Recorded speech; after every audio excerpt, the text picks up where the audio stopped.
Percentage था, profit loss था, CISI थे, टाइम एंड वर्क के 3 क्वेश्चन थे। राजपाल पूछा था लक्षद्वीप के, और सबसे छोटा राज्य पूछा था उनने, और हिस्ट्री के 1-2 क्वेश्चन थे, पॉलिटी के 2-3 क्वेश्चन थे।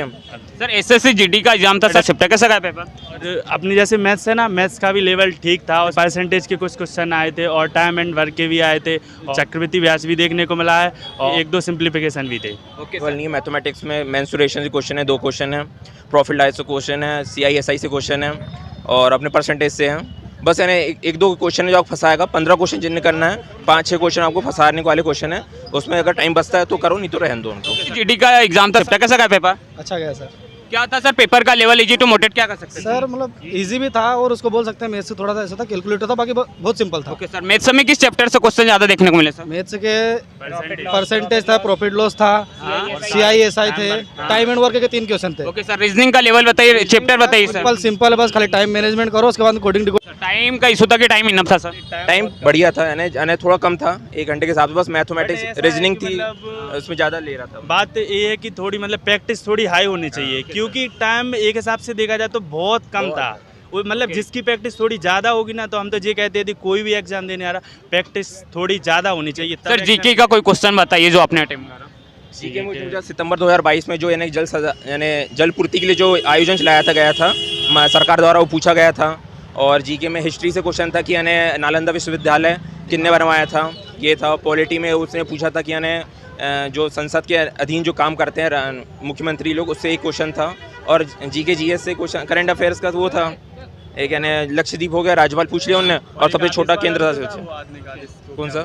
मैथ्स में बताइए, मैथ्स का चैप्टर बताइए। मैथमेटिक्स में ऐसे उन्होंने एक पूछा था कि यानी एक वैल्यू दे दी थी परसेंटेज में कि यानी प्रतिवर्ष वो 5% की दर से बढ़ रही है, और उसकी वर्तमान वैल्यू दे दी है तो 1.2। तो उसने पूछा था कि अपने 3 वर्ष के बाद क्या होगा, ये पूछा था। और 10% के हिसाब से रेट पूछा था उनने CI की, वो बहुत ईजी था, वो तो देख के बन गया था, ऐसा नॉर्मल था। मेंसुरेशन में फोर्थ प्रोपोर्शन से 2 क्वेश्चन थे, जिसमें वैल्यू दी गई थी 5 और 11, और फोर्थ प्रोपोर्शन पूछा था। और एक क्वेश्चन था, नहीं फोर्थ प्रोपोर्शन थर्ड था। और एक क्वेश्चन था कि एक प्लांट 1.2 मीटर का है, तो 3 वर्ष में कितना हो जाएगा, 2% की रेट से बढ़ रहा है। और सर GK से पॉलिटिकल जो है उससे ज़्यादा क्वेश्चन पूछा जा रहा है, और करंट अफेयर से भी क्वेश्चन आने लगे हैं। और अपना जो रीजनिंग है, पेपर कटिंग तो आ ही रहा है, उसके साथ साथ जो प्लस और माइनस को एलिमिनेट कर कोडिंग डिकोडिंग क्वेश्चन। आपका गुड नेम? हरिओम नागर। ओके सर, कौन सी कैटेगरी से बिलोंग कर रहे हैं? OBC। कितना अटेम्प्ट करा सर 53। ओके सर, कहाँ तक जाएगा सर OBC का कट ऑफ? सर 50 प्लस ही, मतलब अटेम्प्ट क्वेश्चन की करें तो 50 प्लस करना चाहिए sir. Okay sir, thank you.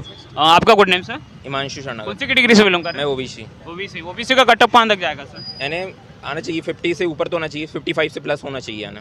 मैंने एक्यूरेसी ध्यान रखना चाहिए आपको, ऐसा नहीं ज़्यादा लगा दी और एक्यूरेसी है नहीं। अगर आप 60 पे अच्छे करते हैं तो आपका बढ़िया है स्कोर है। आपका good name sir? Himanshu. Thank you sir. Sir आपका गुड नेम बताइए। अंशुल अहरवाल। कितना अटेम्प्ट करा सर आपने? मैंने वही 53। ओके सर, कौन सी कैटेगरी से बिलोंग कर रहे हैं? SC। कहाँ तक जाएगा SC का कट ऑफ? वैसे जहाँ तक है तो 50 प्लस तो अटेम्प्ट करना चाहिए। हाँ, इससे पहले तो वैसे जहाँ तक संभावना है कुछ नहीं हो सकता, क्योंकि SSC का कट ऑफ हाई जाता है हमेशा, इस बार भी ऐसा ही होगा।